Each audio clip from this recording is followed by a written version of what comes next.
Tenemos un panel, como dije, de expertos, no solo expertos, pero personas que han participado, en muchos casos, en las actividades que han visto del lado nuestro.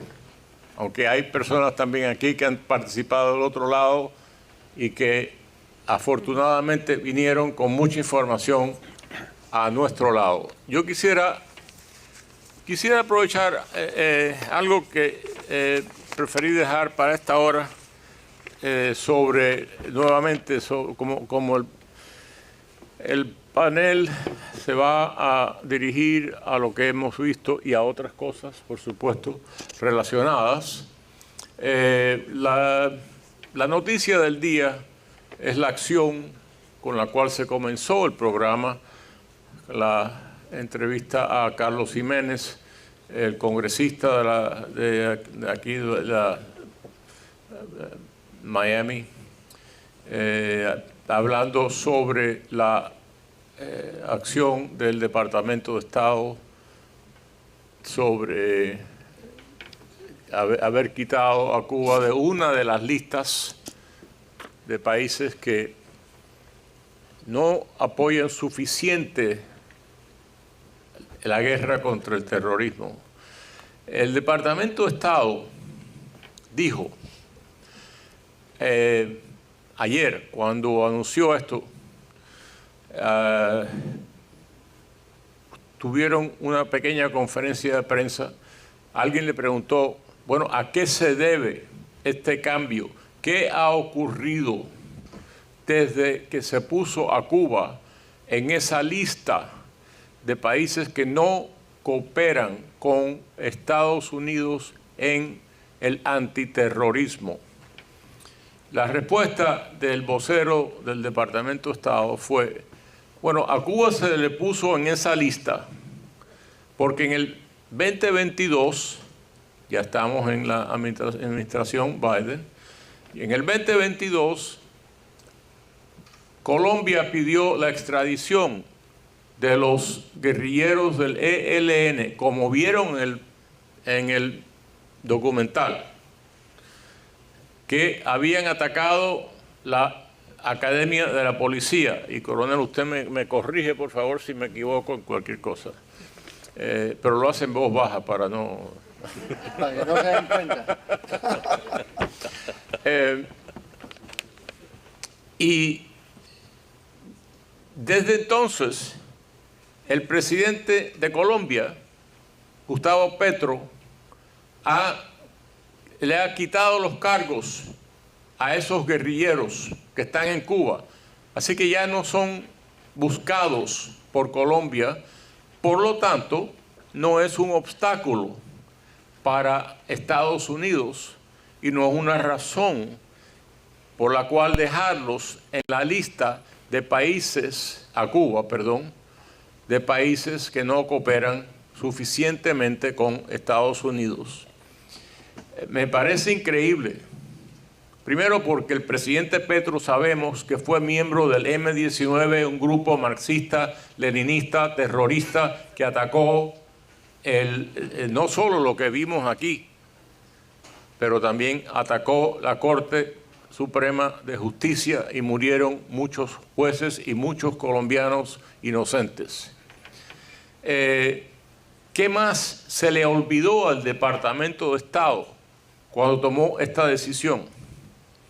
Se le olvidó que en este momento Cuba está, como vimos, ayudando a Hamas, entrenando a tropas de radicales de Hamas, Hezbollah, etcétera, que están atacando a otro aliado de Estados Unidos que se llama Israel.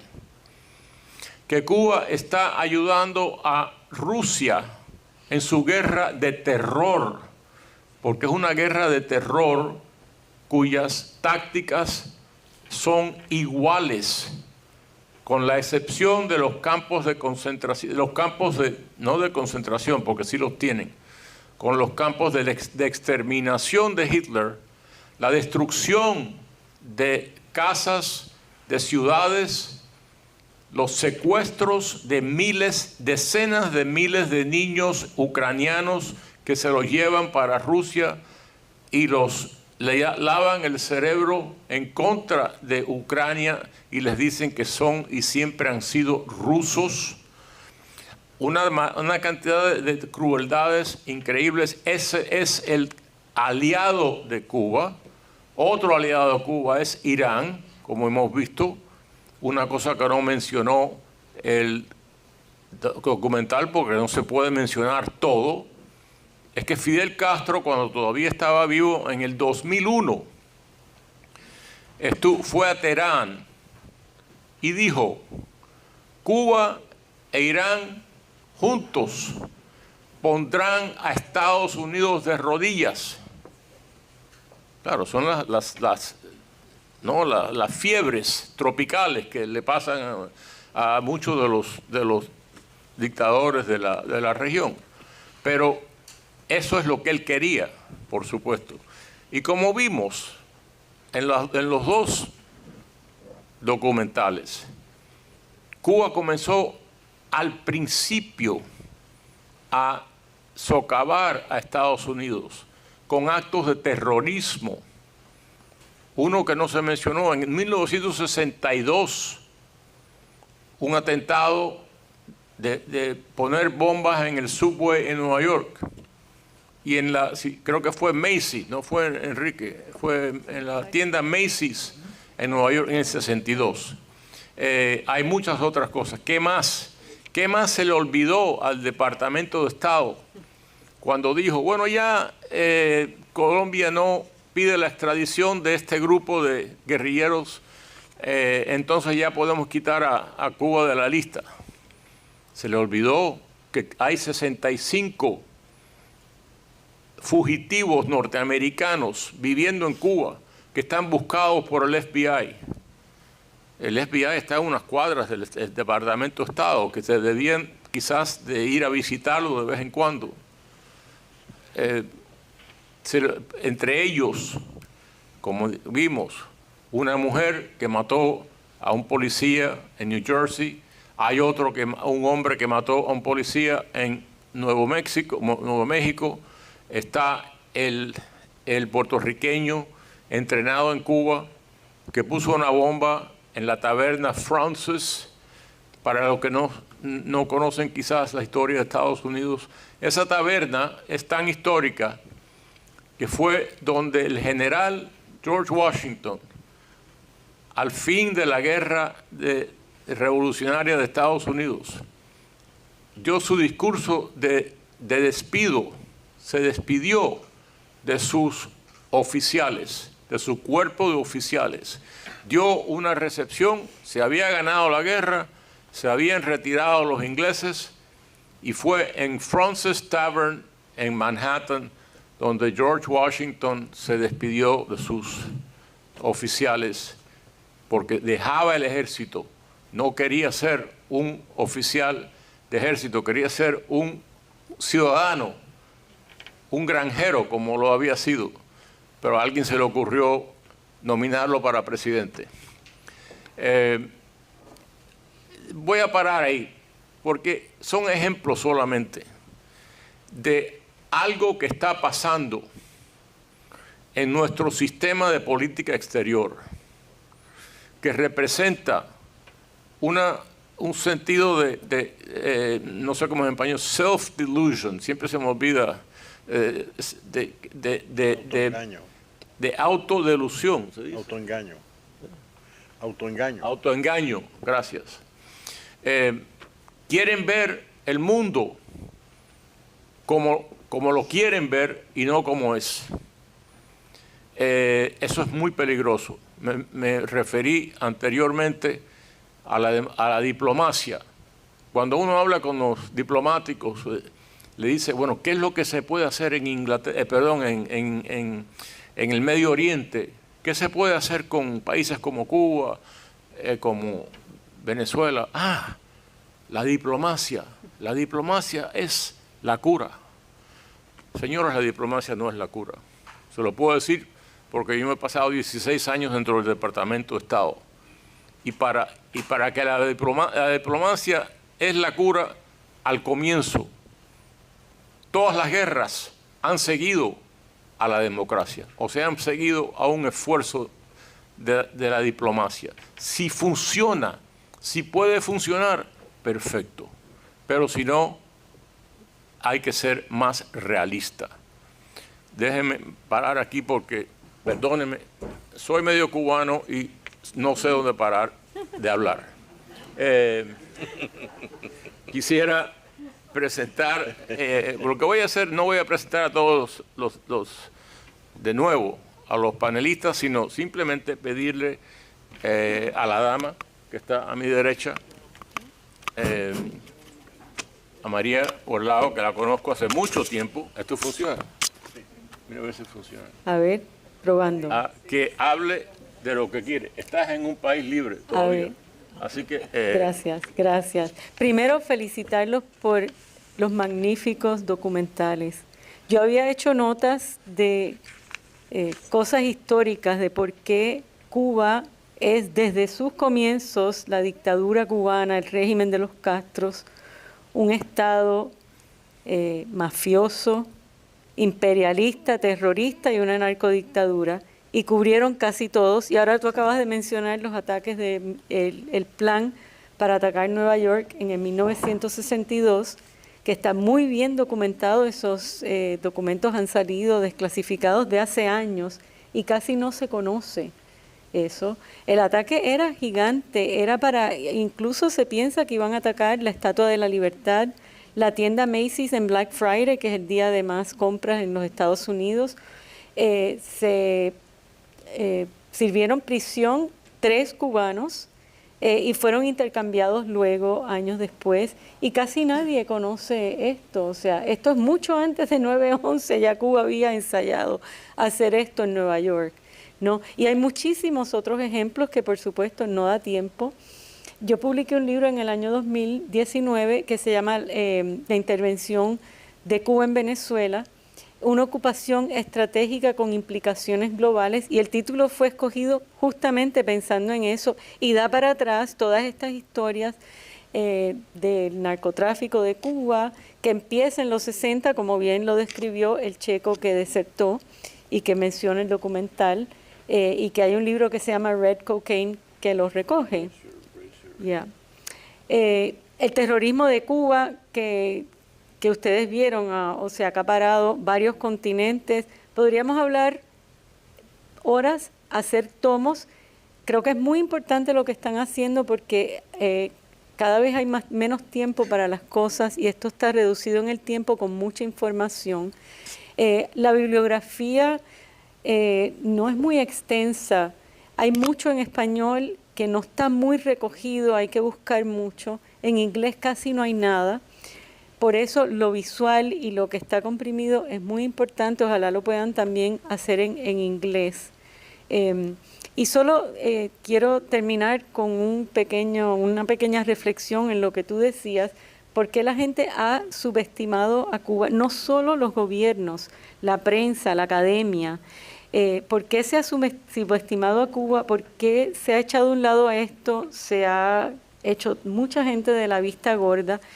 Y es por una serie de factores que podríamos analizar, ¿no? Pero yo creo que mucho tiene que ver por el aparato de propaganda y de inteligencia y de influencia internacional que Cuba creó desde que llegó este régimen, que es extensísimo. Cuba tiene más embajadas que España, Canadá, Italia, todos los países de este hemisferio, salvo Estados Unidos. Tiene una presencia del aparato de inteligencia a la par de los mayores del mundo. Una isla pobre que no sabe recoger la basura, que no puede darle pan a la población, sí privilegia eso. El aparato de propaganda de Cuba es gigantesco. Solamente Prensa Latina supera por creces el NPR de Estados Unidos, etcétera. O sea que hay muchas razones que explican por qué ha pasado esto, y la falta también en nuestro servicio exterior y de los políticos de conocimiento de lo que es Cuba y la naturaleza de este régimen. Muy bien, muchas gracias.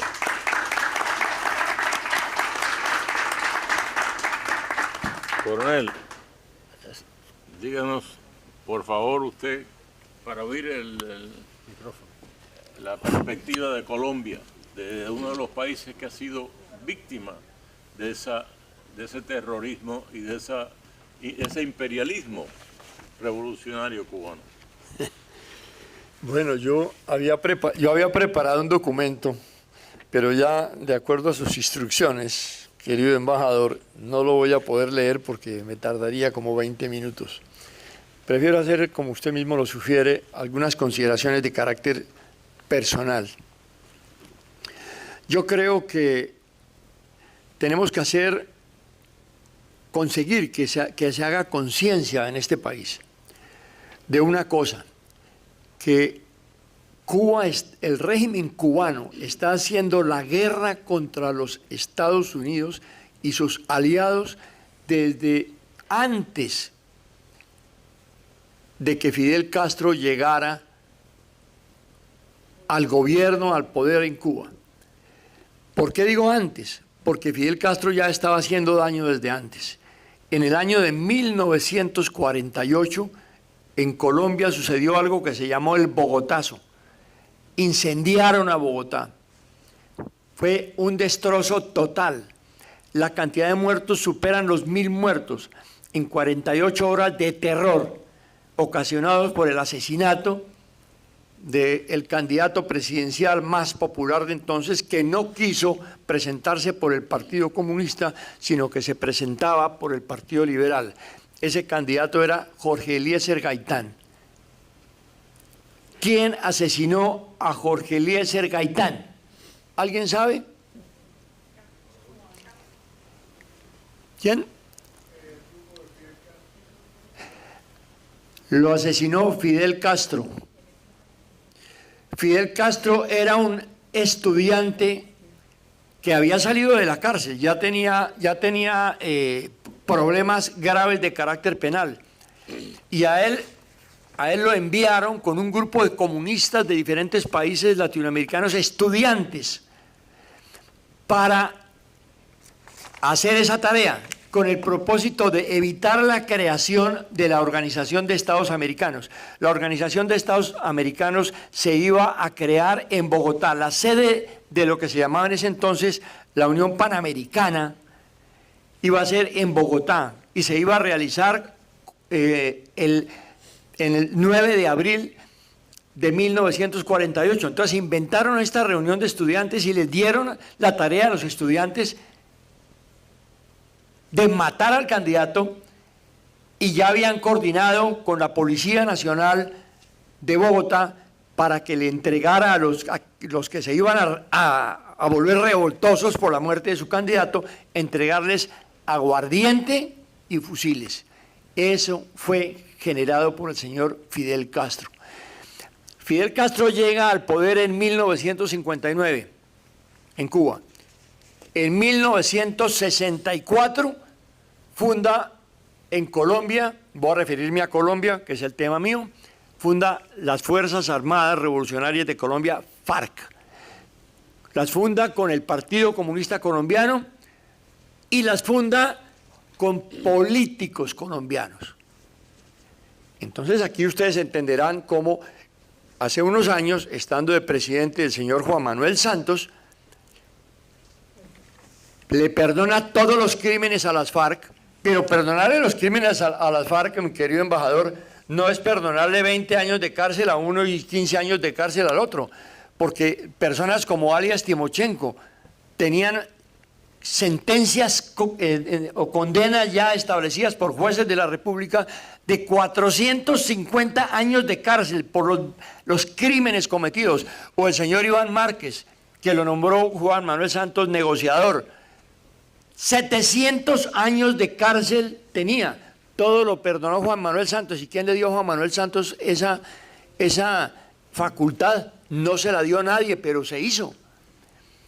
Y eso abrió el camino para que llegara, después de un gobierno de transición del señor Iván Duque, para que llegara al poder un terrorista tan peligroso como el que tenemos en este momento dirigiendo los destinos de Colombia. Aquí se reían en los medios de comunicación en los Estados Unidos porque un día el señor Gustavo Petro, desde la presidencia de la República, dijo algo que parecía un chiste.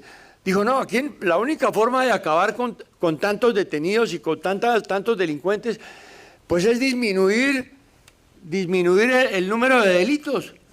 O sea que hay una cantidad de delitos que no deberían ser delitos. Y entonces la gente se reía. ¿Pero cómo así? O sea que ya robar no es delito, entonces sacaron los ladrones. Eso más o menos era lo que estaba diciendo el presidente de la República, Gustavo Petro, en un momento que parecía de lucidez, porque Gustavo Petro con frecuencia no llega a las reuniones. Y no llega a las reuniones porque cae privado. ¿Y por qué cae privado? Averigüen ustedes en los medios de comunicación, que lo digan ellos. Y no se recupera.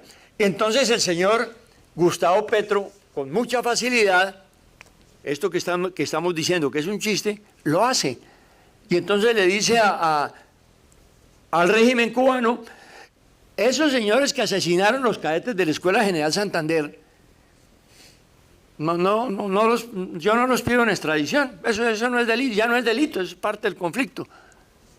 Y entonces en el momento en que deja de ser delito, ya Cuba dejó de extraditar, ya dejó de negarse a extraditar terroristas. Por favor. Entonces ese es exactamente lo mismo que decir que no hay ladrones porque sencillamente el robo ya no es delito. En esas condiciones estamos en este momento. Y tenemos en Colombia un gobernante que va con frecuencia a Cuba. Yo no creo que hayan recibido con más honores a otro presidente que al frecuente visitante Gustavo Petro a la isla de Cuba. Y las cosas que están pasando en Colombia, pues no las estoy diciendo yo. El año pasado, dicen las estadísticas de los Estados Unidos, la mayor compra de viviendas en los Estados Unidos fue de colombianos, porque Colombia se está viniendo, la clase media y el que tiene cómo comprar una casa aquí se viene para los Estados Unidos. Y los que no tienen cómo moverse y cómo salirse están cruzando el tapón del Darién y muriendo allá en esas terribles selvas. Esa es la situación que estamos viviendo. Estados Unidos está enfrentando una guerra desde Cuba y como que no queremos que se reconozca. Los aliados de los Estados Unidos se están perdiendo porque Cuba está promoviendo el terrorismo para adueñarse de Latinoamérica y en Latinoamérica están los principales aliados de los Estados Unidos, así no sean tan ricos como los países europeos. Muchas gracias.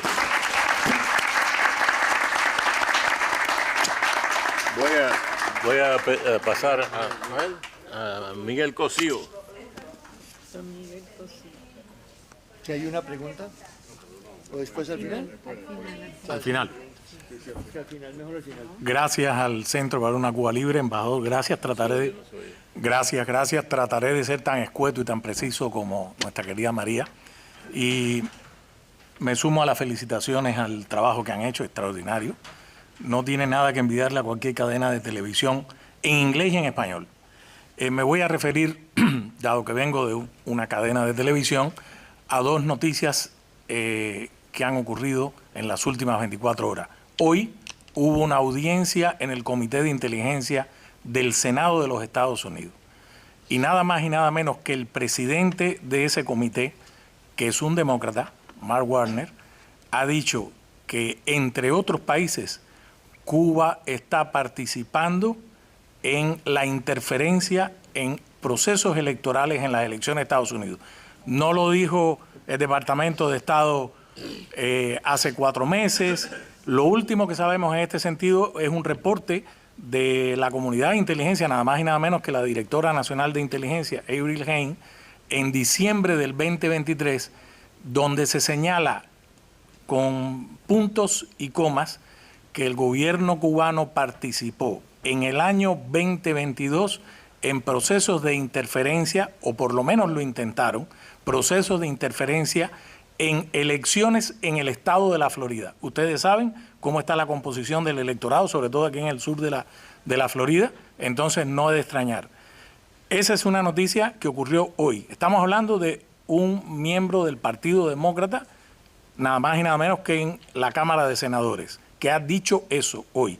La segunda noticia, Otto se refirió, el embajador Otto Reich, a ella, que es la decisión extraña del Departamento de Estado de retirar a Cuba de una de las dos listas, la lista de países que no cooperan en la lucha contra el terrorismo. Entonces yo me he planteado la siguiente pregunta, que puede parecer tonta y quizás yo soy algo tonto. ¿Esto es una contradicción o no? Sobre todo después que hemos visto el trabajo de Casto Cando y el equipo de Centro para una Cuba Libre en estas dos piezas documentales, que de nuevo te felicito. ¿Es una contradicción o no que el Departamento de Estado haya decidido esto? Y entonces esa pregunta me lleva a otra. ¿Por qué lo ha hecho? Lo ha hecho de cara a este proceso de certificación, Otto me puede corregir, cada 6 meses, de intentar sacar a Cuba de la lista grande, de la lista negra de países patrocinadores del terrorismo, donde fue reincluida en enero del 2021, ¿o no? Si esto es una contradicción, yo me planteo lo siguiente. Hace 2 semanas el Departamento de Estado publicó, quizás yo lo considero, María y el embajador me pueden corregir, uno de los reportes en materia de derechos humanos más duros que yo he visto que ha emitido el Departamento de Estado en los últimos años, y que, por cierto, parte del trabajo de María, como ya se dijo, está recogido ahí, uno lo puede leer entre líneas. Un reporte que dice que en Cuba ha habido ejecuciones extrajudiciales, que en Cuba ha habido tortura, que en Cuba, que el gobierno cubano ha perseguido opositores, dice, en operaciones transnacionales en otros países. Es decir, el aparato de represión cubano actuando, eso dice el reporte del Departamento de Estado. Entonces, yo que soy un poco tonto me pregunto, ¿es una contradicción? Porque si nosotros nos remitimos a lo que significa la palabra terrorismo, es decir, la decisión de actos de un Estado de infundir el terror para conseguir algo, estos no son actos terroristas después del reporte del Departamento de Estado, infundiéndole, hay más de 1000 presos en Cuba. Entonces, pueden haber 3 posibilidades. Una, el lobby que desde la época del presidente Barack Obama ha estado impulsando, porque han creído, concluyeron que 50 años de política exterior hacia Cuba no habían servido de nada. Eso lo dijo hasta el propio presidente Obama y lo dijo el Departamento entonces de Estado. Entonces ellos quisieron ensayar una nueva visión. No, vamos a sentarnos a hablar, nos podemos sentar a hablar con el régimen cubano. Si eso es así y hay un lobby que quiere restaurar esa política de engagement, de acercamiento, también hay los que del lado de allá de Cuba piensan en esa misma posibilidad para seguir chupando del dinero de los Estados Unidos, del dinero del exilio de Miami. Eso es lo que hay detrás. Hice algunas notas para concluir. Número 2, si la política actual de la administración Biden en materia hacia Cuba, lo que le interesa, así lo leo yo, es impulsar el sector privado, ellos creen que con esto de las MIPYMES, pues se puede llegar a fomentar una suerte de incipiente sector cubano en Cuba, 1. 2, la liberación de presos políticos. Yo sí creo que Estados Unidos está intentando la liberación de presos políticos, obviamente. Y número 3, el tema del control migratorio, donde de nuevo se filtran terroristas, narcotraficantes, etcétera, a los Estados Unidos. Si eso es así, yo me voy a remitir para concluir a lo que ya Otto mencionó sobre el tema del acercamiento de Cuba con grupos terroristas como Hamas, Hezbollah y por supuesto con Irán, y me voy a referir a 2 citas. Una la hizo la actual vicepresidenta de los Estados Unidos, Kamala Harris, en febrero del 2023 en la Conferencia de Seguridad en Múnich, Alemania, que dijo, y esto se refiere al tema de Rusia, porque Cuba ha sido la punta de lanza en el hemisferio occidental de la campaña criminal y genocida de Rusia contra Ucrania, en materia de desinformación y en materia de propaganda contra los Estados Unidos. Y dijo Kamala Harris, en el caso de las acciones de Rusia en Ucrania, hemos examinado la evidencia, conocemos los estándares legales y no hay duda, estos son crímenes de humanidad, de lesa humanidad. Y un poco antes, en marzo del 2022, el presidente Joe Biden llegó a decir que las atrocidades cometidas por las tropas rusas en Ucrania calificaban como genocidio. Si eso es un hecho dicho por ellos y Cuba es el principal soporte en materia de información, propaganda, relaciones políticas y de todo tipo con Rusia, ¿cómo es posible que usted vaya a sacar a Cuba de la lista de países que no cooperan con la lucha contra el terrorismo? Entonces, para concluir, lo que yo creo es que esto es la antesala para sacar a Cuba en el momento que se dé de la lista mayor, porque no van a tenerla en un lugar y quitarla de otro. Y eso es lo que viene de cara hacia el proceso electoral en noviembre de este año en los Estados Unidos. Gracias, Otto.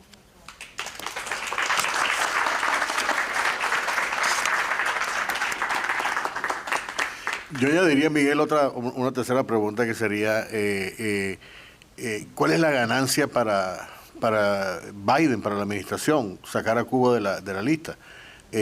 A no ser que sea satisfacer un objetivo que tiene esa, supuestamente, la ala extrema del Partido Demócrata que está dominando la política exterior de Estados Unidos, porque por otro lado, ¿cuál es el tipo de aporte? O sea, ¿qué tipo de...? Eso es una de las cosas que nunca puedo entender. ¿Por qué? O sea, ¿cuál es la ganancia política? Incluso política, hay un riesgo de que se afecte o que tenga un efecto electoral, por lo menos en este año electoral. Yo quería hablar sobre solamente dos puntos muy brevemente. Uno es el hecho de que, o sea, el objetivo de hacer este tipo de trabajos es como poner un poco al descubierto este tipo de temas que por lo general gran parte en mi opinión, el éxito de Cuba y de las mafias es que trabajan por debajo del radar, ¿no? Hay una cantidad de operaciones secretas que nadie sabe. La gente que no sabe, que no está informada sobre Cuba, está más dispuesta a aceptar a Cuba porque no sabe lo que realmente ocurre, ¿no? Y sobre todo en las nuevas generaciones. Y eso es un tema que también pasa con el narcotráfico. El narcotráfico es una muy poderosa economía paralela que alimenta y sostiene, por ejemplo, en el caso de Venezuela, en el caso de Cuba. Estamos hablando de decenas de miles de millones de dólares que están surgiendo y Cuba juega un papel fundamental en eso, igual que Venezuela, igual que Colombia, obviamente. Y es una economía que existe, una economía oculta. Nadie habla sobre esa economía. Todo el mundo habla del petróleo, habla de los recursos, del turismo, de las remesas, en el caso de Cuba, pero hay un flujo tremendo, importante, de lavado de dinero, de narcotráfico, que se debe hablar. La otra cosa, o sea, el otro objetivo de este tipo de cosas es que lamentablemente las nuevas generaciones, y no solamente las nuevas generaciones en todo sentido, la cuarta, la quinta generación de cubanos, en Venezuela también ocurre, aquí no tienen idea de lo que ha hecho, de lo que ha significado Cuba, de lo que ha hecho Cuba, no tienen, es decir, tengo amigos cuyos hijos, que son cubanos, cuyos hijos no ven mal el socialismo, y eso ocurre obviamente más por ignorancia que otra cosa. Y otro elemento fundamental es que la mayoría, o sea, el modo como la gente está consumiendo información, sobre todo este tipo de información, está cambiando radicalmente. O sea, ya la gente no está viendo los periódicos tradicionales, no está viendo ni siquiera televisión nacional, está muy fragmentada, por un lado, y luego el nivel de atención es muy corto. Entonces el 70%, por ejemplo, según o 65% de algunas encuestas recientes, dice que la manera como la gente, sobre todo la gente más joven, está informándose sobre lo que está pasando en el mundo es a través de Facebook o YouTube. Incluso TikTok está teniendo una subida. ¿Cuánto puedes aprender en TikTok? Pero sin embargo eso es lo que ellos hablan. Ese es el lenguaje y el modo. Y yo creo que hay que adaptar estos contenidos, hay que producir para esa audiencia que no lee periódicos, no lee libros, que le cree lo que le dicen porque no tiene cómo rebatirlos. Y eso es un reto que también forma parte la idea del embajador y del Centro por una Cuba Libre, de producir ese tipo de contenido. Gracias.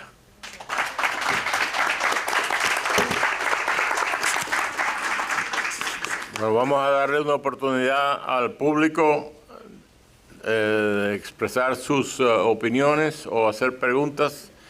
Por favor.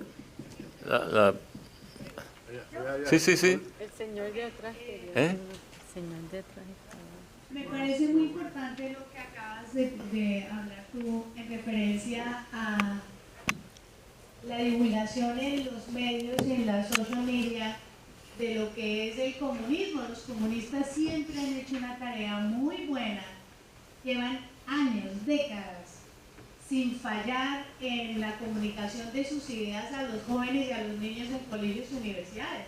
Entonces por eso es ahora tan impresionante ver muchachos que usan Nikes pero que adoran a Castro. Es muy importante para nosotros los que estamos de este lado de la historia hacer la misma tarea y estar convencidos de que necesitamos llegar a los jóvenes de la manera como ellos consumen la información y no desfallecer. Eso es una tarea no de hoy para mañana, sino una tarea de años. En Colombia, yo soy colombiana, en Colombia la guerrilla ha hecho ese trabajo en las universidades y en los colegios. Entonces hoy, que desgraciadamente tenemos un presidente guerrillero, han salido todos los que han colaborado durante los últimos 30 años en mi país, en colegios y universidades, donde han sembrado esa semilla de comunismo, la semilla de la izquierda criminal mal llevada en los colegios y en las universidades. Eso es una tarea que llevan años haciendo y que hoy tiene sus frutos en un presidente como Gustavo Petro. Entonces, importantísimo hacer que el mensaje que nosotros también tenemos llegue a los jóvenes en la media que ellos usan, en los TikToks, en el Facebook, en el Instagram. Y hay un movimiento que soy consciente americano que está tratando de llevar eso adelante. Nos toca a nosotros como latinoamericanos hacerlo. ¿Qué hacemos? ¿A dónde vamos? ¿Quién nos ayuda? ¿Cómo lo hacemos? Eso es algo que hay que hacer. ¿Quién quiere comentar? Yo quiero comentar. ¿Tú quieres Sí, comentar? yo quiero comentar porque yo estoy de acuerdo con eso. Sin embargo, aquí hay dos patas. La academia de Estados Unidos y de Europa ignora, desconoce la historia de la naturaleza y la trayectoria del régimen cubano, de cómo ocupó Venezuela, de cómo se ha regado por el continente, en Colombia, etcétera. O sea que hay que hacer también un trabajo en la academia, en la prensa, porque en las universidades esas son las personas que van a ocupar puestos de gobierno que dictan la política. O sea, también es importante no perder que esto tiene dos patas. Ese es mi comentario. Gracias. ¿Alguien más? No sé si es falta de micrófono. Yo creo que lo puedo hacer sin el micrófono. Lo de la academia... Si puede usar Es que el- está siendo transmitido, entonces sería... Bueno, entonces, lo de la academia y la prensa se conoce. Pero yo tengo una pregunta. Después del caso del espía Rocha, hace quizás un par de meses, yo leí en Wall Street Journal una noticia que hablaba de cómo las contrainteligencia americana, el FBI, la agencia de inteligencia americana, menospreciaba el asunto de la penetración cubana y cómo las personas que era el FBI, por ejemplo, asignadas al caso de Cuba, no podían esperar a salirse de ahí para trabajar en algo más glamorous, como Irán, o Rusia. ¿Qué hay sobre eso? De la falta de interés en la inteligencia americana en investigar la penetración cubana en Estados Unidos. ¿Tú quieres contestar? Sí. Bueno, es una gran pregunta. De hecho, Acércate un poquito más. de hecho, varios, si no todos los que estamos aquí, nos las hacemos. Y yo creo que parte de dos premisas fundamentales. Uno, Estados Unidos no considera y no consideró a Cuba una amenaza a la seguridad nacional, como sí lo son Rusia, China, Irán, Corea del Norte. Entonces, lo que estamos viviendo en este momento de la presencia rusa y sobre todo China está comprando de manera muy barata el hemisferio occidental. Y si ustedes ven y comparan la inversión china frente a la inversión de los Estados Unidos en infraestructura, ferrocarriles, transporte, aviación, telecomunicaciones en el hemisferio occidental, es minúscula frente a la presencia china, por ejemplo. Entonces, al no considerar a Cuba una amenaza real, sí Estados Unidos, los servicios de inteligencia de los Estados Unidos y las instituciones políticas sí la consideran un problema desde hace más de 65 años. No creo que en este momento, ni desde hace mucho tiempo, lo consideren una amenaza. Cuba ha sido constante en su trabajo en materia de inteligencia.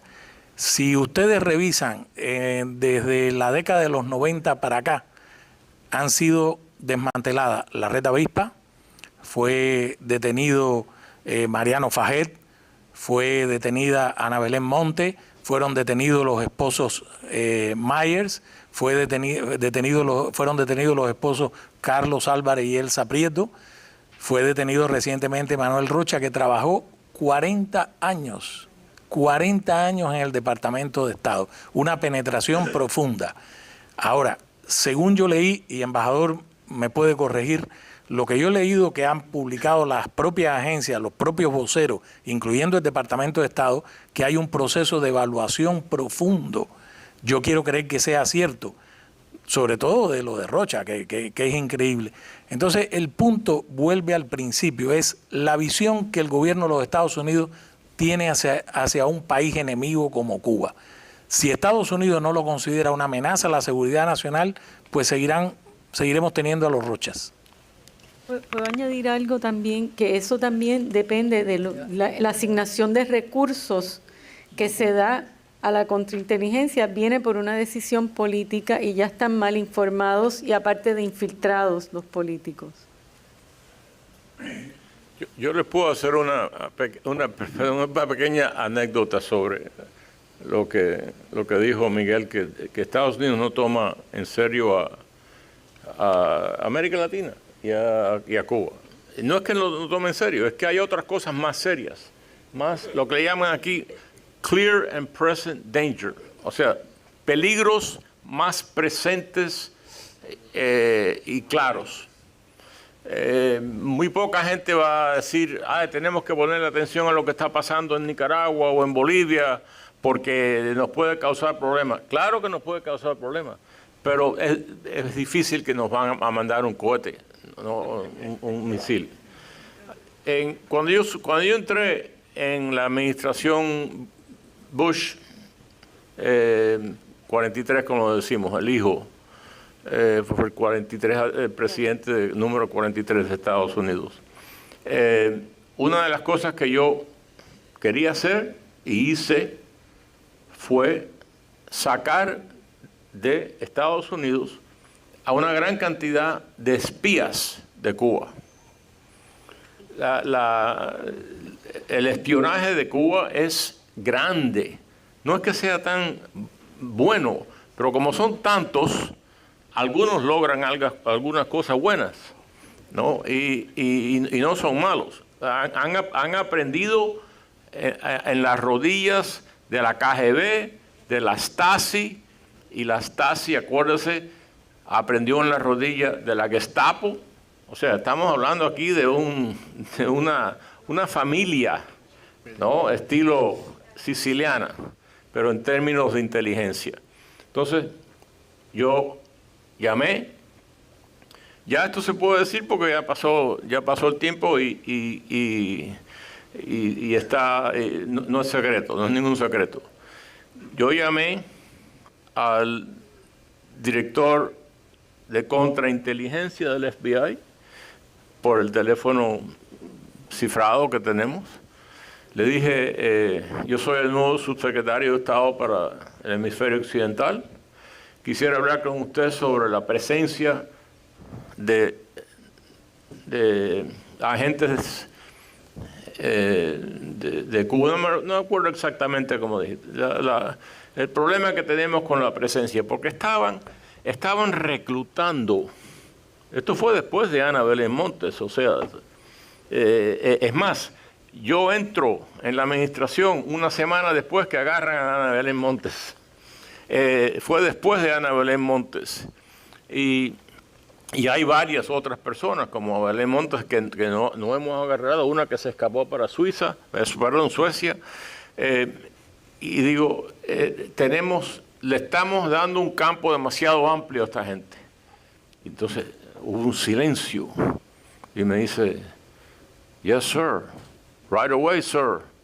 ¿No? Entonces digo, ok, ¿cuándo puede venir? Yo no podía hacerlo el día siguiente, 2 días después. 2 días después ya se me había olvidado, porque aquello era una reunión cada 15 minutos. Entonces mi secretaria me dice, los caballeros del FBI están aquí. Digo yo, ¿cuánto? Que yo no pedí caballeros del FBI. Resulta que el funcionario al cual yo llamé era mi contraparte, era el equivalente al subsecretario del FBI para contrainteligencia, o sea, inteligencia interna. Y trajo a su jefe, el jefe de contrainteligencia de todo el mundo. Y entran en mi oficina y me presenta al jefe de contrainteligencia. Digo, bueno, estoy honrado de tener aquí al jefe de contrainteligencia de todo Estados Unidos, de todo el mundo. Y me dice, embajador, digo, primero queríamos oír cuáles son sus ideas, cómo podemos ayudarlo con esto, y se hizo bastante. Expulsamos a 22 espías cubanos en una cuestión de meses. Se formó un escándalo tremendo. Pero bueno, el director, ya regreso a eso. El director me dice, quería venir porque en mis 25 años en el FBI nunca habíamos recibido una llamada del Departamento de Estado pidiéndonos que expulsáramos a espías cubanos. Francamente, eso es preocupante. Es preocupante. Y entonces trabajamos, yo le dije, yo no le voy a decir a ustedes a quién sacar, yo no sé a quién sacar, ustedes saben quiénes son, cuántos son, cuáles son los que están haciendo más daño, cuáles son los que están siguiendo, a eso no los vamos a sacar, porque nos van a llevar a otros, etcétera, etcétera. Y sacamos a 22. Se demoró como 8 meses. ¿Por qué? Porque el propio Departamento de Estado dijo, no podemos hacer eso. El homólogo mío para asuntos internacionales, o sea, el que estaba acá se llama subsecretario de Estado para organizaciones internacionales, que tiene a las Naciones Unidas, a todas esas organizaciones internacionales. Me vino a ver a la oficina con una cara de asustado. De asustado, estaba sudando. Yo lo conocía. ¿Qué tú has hecho? ¿Qué tú has hecho? ¿Cómo que qué yo he hecho? Dice, tú has llamado al FBI para que saquen a los espías, porque no solo de Washington, pero también de New York, porque las Naciones Unidas es un nido de espías de todos los países, sobre todo los países comunistas en aquel momento. Y me dice, pero mira, Estados Unidos es el país anfitrión de las Naciones Unidas. Tenemos un acuerdo que se llama Host Nation Agreement, es un acuerdo de país anfitrión. Y tenemos que hablar con cuando queremos sacar a una persona, tenemos que explicárselo a los funcionarios de las Naciones Unidas. Digo yo, bueno, ponte a trabajar, porque son bastantes, van a ser bastantes. Dice, no, pero es que, mira, parte del problema es que muchos de esos funcionarios de las Naciones Unidas eran espías de otros países, de Rusia, en aquel momento, de Rusia, de toda de Cuba, de todos esos países criminales. Pero algo gracioso, me parece a mí gracioso. Trataron de todo para convencerme que no lo hiciera. Lo bueno es que yo tenía el apoyo de la Casa Blanca. Y eso vale mucho. Entonces, dicen, mira, la CIA te está pidiendo que no lo hagas. Digo yo, ¿por qué? Dice, porque si tú sacas a todos los espías, Fidel Castro va a expulsar a los nuestros de Cuba. Digo yo, ¿y si Fidel Castro expulsa a nuestros espías de Cuba, cómo lo vamos a saber? Porque no están haciendo nada. Así se lo dije. No, porque no había sido mucho tiempo desde que Cuba había capturado a todos los agentes de Estados Unidos. Otra cosa que es bochornosa. Aquello ocurrió en el 87. Yo le dije una cosa, mira, vamos a hacer una apuesta. Ustedes no nacieron en Cuba, yo nací en Cuba. Yo no conozco a Fidel Castro personalmente, lo he visto varias veces, muy de cerca, en La Habana, en Venezuela, en otros lugares. Pero te voy a decir una cosa, Fidel Castro no va a votar a nadie y mucho menos va a cerrar, porque dijeron, va a cerrar la sección de intereses. Yo también me puse, imagínate, cuando dijeron eso, dije yo, bueno, ¿y cuál es la mal noticia sobre eso? No. Where's the bad news? Y efectivamente lo hicimos, sacamos. Fidel Castro dio un discurso bravísimo. Los gringos nos están retando, los gringos nos están tratando, nos están poniendo una trampa. Quieren que yo les cierre la sección de intereses y no se lo voy a hacer.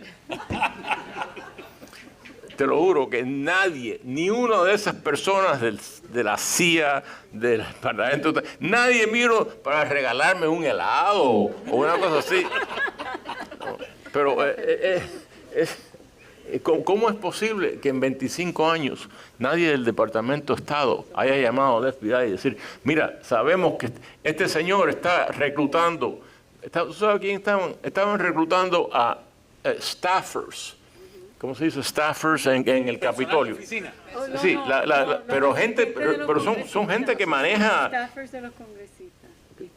Asistentes de los congresistas. Asistentes de los congresistas, pero que manejan todo lo que maneja el congresista y ven lo que ve el congresista y tienen seguridad, o sea, todas esas cosas. Bueno, perdonen la anécdota. María, yo te quiero felicitar porque en una oportunidad tú te acuerdas que hablamos del tema de cómo es posible que subestiman tanto a Cuba, porque hay muchas personas que todavía piensan, especialmente yo tengo muchos contactos de cuando trabajé en Wall Street en Nueva York, y todavía no hay americanos que entiendan la amenaza que es Cuba. Y cuando se habla de un clear and present danger, ya lo tenemos aquí, 10 millones de ilegales que han entrado. Usted que es coronel y trabajó en inteligencia debe saber que en este momento solamente necesitan varias células de terroristas y han entrado por la frontera. Y el triunfo ha sido por Cuba. Porque cuando empezó el problema de Venezuela, una de las cosas que se habló fue que la libertad de Cuba empieza el día que se destruye el gobierno venezolano, que hoy en día se ha convertido en una cama de dinero para promover toda la izquierda en Latinoamérica. Y Cuba, un país de 8 millones de habitantes, ellos dicen que tienen 11, no tienen, ha colonizado a Venezuela y está colonizando Latinoamérica, y el gobierno americano y el pueblo americano lo sabe. Y en este momento tenemos el principio de lo que es una guerra civil aquí, en el caso de las universidades. Ahí donde está la infiltración de Cuba, que ya se ha descubierto abiertamente que ha habido individuos entrenados en Cuba, que son los que han entrenado a los revoltosos de las universidades. Y yo creo, en final, que les doy y los felicito, pero lo que hay es que diseminar y promover este tipo de mensajes, no para el coro que estamos aquí, sino para el resto de la iglesia.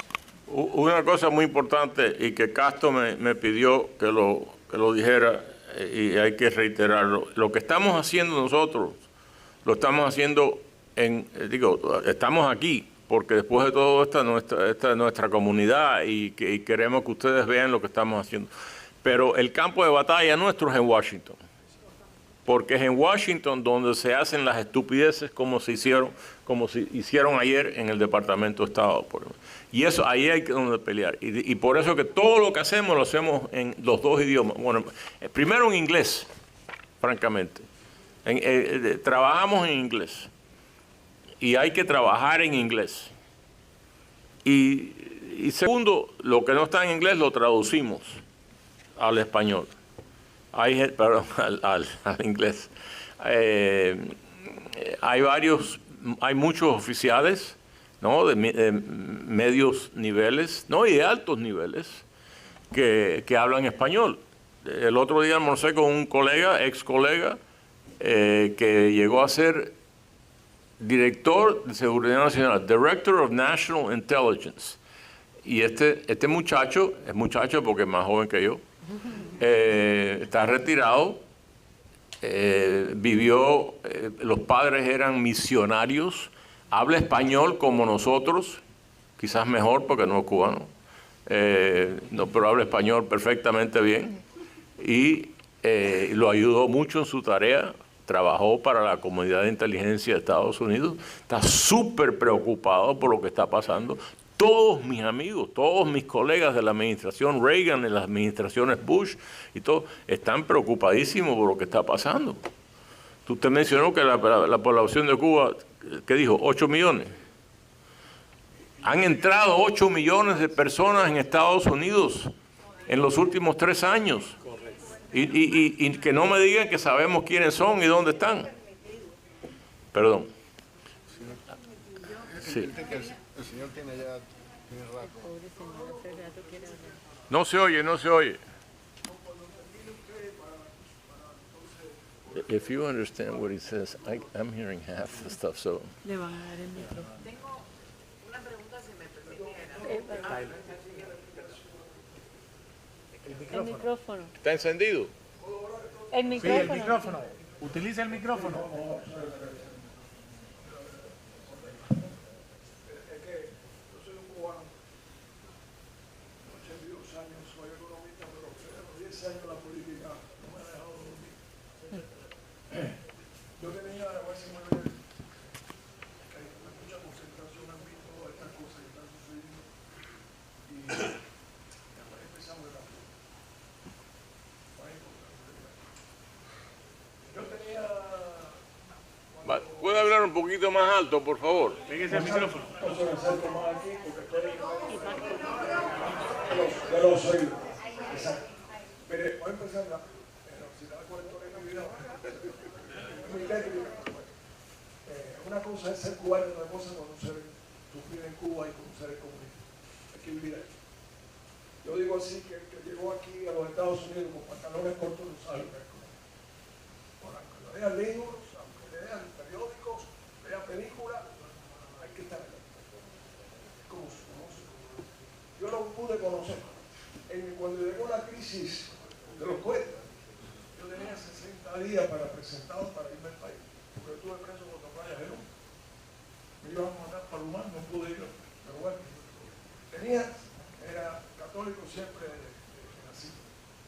Y político que a los 10 años yo no podía dormir, sino era ahí empresario en Cuba, para ir los temas políticos y de deporte.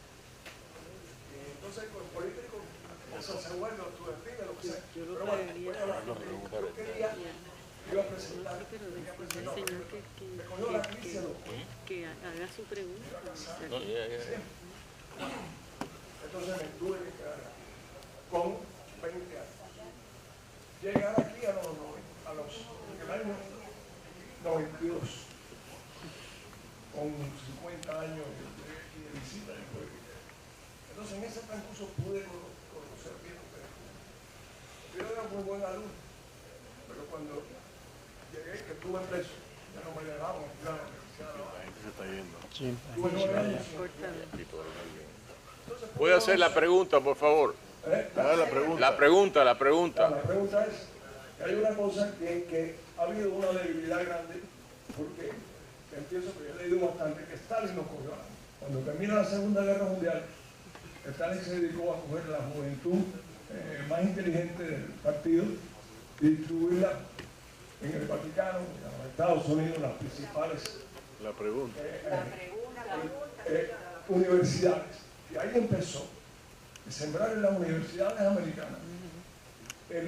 Aquellos graduados, tengo entendido, ocuparon puestos importantes y muchos fueron, después de graduarse, buscaron el sector, por ejemplo, del Vaticano. Ahí tenemos los problemas que tuvimos con el mismo Camilo Torres, que fue un padre, un cura, estuvo en Cuba. La pregunta, señor. La historia de su vida. No, la pregunta es la siguiente, que nosotros tenemos que hacer una inversión muy grande en limpiar las universidades de los Estados Unidos, porque esos graduados, tengo entendido que en el Departamento de Estado han tratado de ubicarse y esa es una parte de lo que tenemos, el problema que más. Hay que buscar la trascendencia, el origen de todo eso personal y poder limpiar las universidades, porque esa es la conducta que viene. La pregunta. Que tenemos la crisis de nosotros. No tiene pregunta. No tiene pregunta, tiene un comentario. A Él ver, solamente está haciendo comentarios. Entonces, Señor, tenemos varias personas que quieren hablar. Ya, gracias.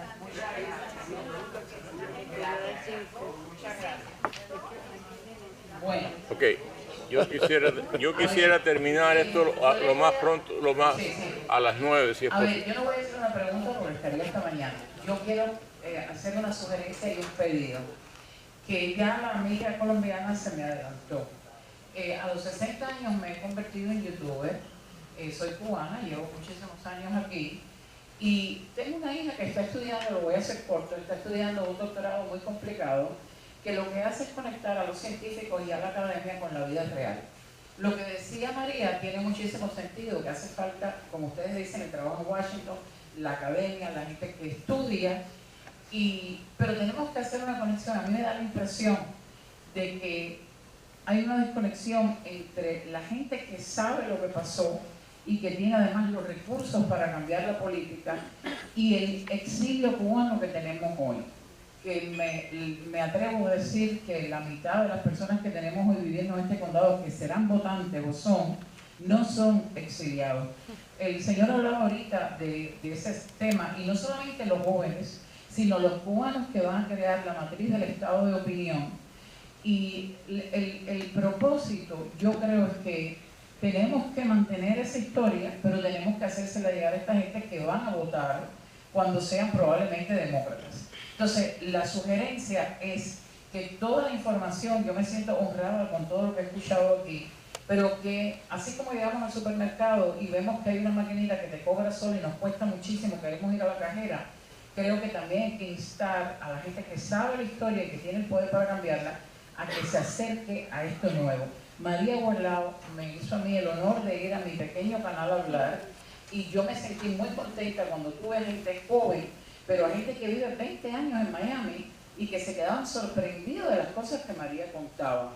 La televisión es importantísima, escucho a Pocillo que aprendo muchísimo con él, y yo estoy tratando de estoy tratando de mezclar a esa gente que me ven a mí como una exiliada histórica y como una persona que sé muchísimo y no sé ni la 20 partes de lo que ustedes pueden contar. Así que la petición es que estén más asequibles y que lleguen a la gente para ver si nos entendemos entre esos dos idiomas que estamos hablando los cubanos hoy. Gracias.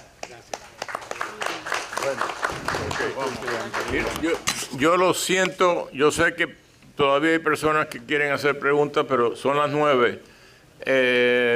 Hemos estado aquí un par de horas, para mí muy no solo agradable, pero he aprendido mucho. tenemos un pequeño cóctel abajo donde podemos continuar la conversación. Ah, perdón, arriba. No, yo estoy mandando a la gente para abajo para tener más arriba. El cóctel es arriba, no es abajo. Así que muchísimas gracias. Vamos a tener más, van a haber más.